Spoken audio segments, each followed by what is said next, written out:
Если вы подразумеваете свою национальность, то, наверное, я вас сейчас сильно расстрою. Потому что выражение «чистокровное русское» является таким же оксюмороном, как словосочетание «живой труп» или «конец вечности». Никогда и нигде в исторических архивах, ни в одном документе вы не найдете, чтобы словом «русским» кто-то когда-то определял чью-то национальность.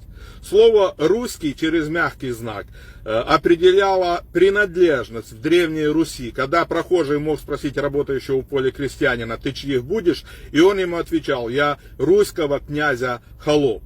Петр I, возжелавший стать императором и переназвавший свое Московское царство Российской империей, решил назвать всех обитателей этой империи словом «русский», добавив букву «С» и убрав мягкий знак.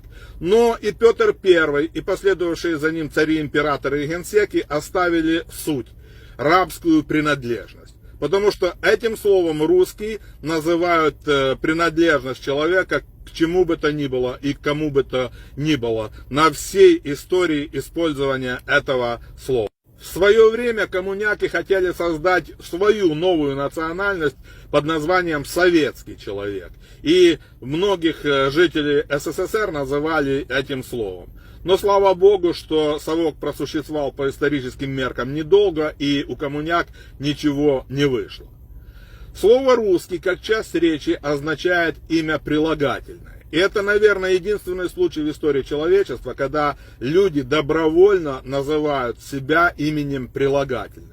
Потому что во Франции никто не говорит «я французский» о своей национальности. В Германии никто не скажет «я немецкий», в Китае «я китайский» и так далее. Только на России, когда спрашиваешь о национальности, тебе говорят свою принадлежность «я русский», определяя свою национальность именем прилагательным. Русские – это люди без роду, без племени, это манкурты, это янычары, которые добровольно или под принуждением, под страхом, но отказались от своих исторических корней, от своей национальности, от своей культуры, от своего языка и считают себя именем прилагательным. Вот что на самом деле несет в себе вот это понятие «русский», которым вы гордитесь.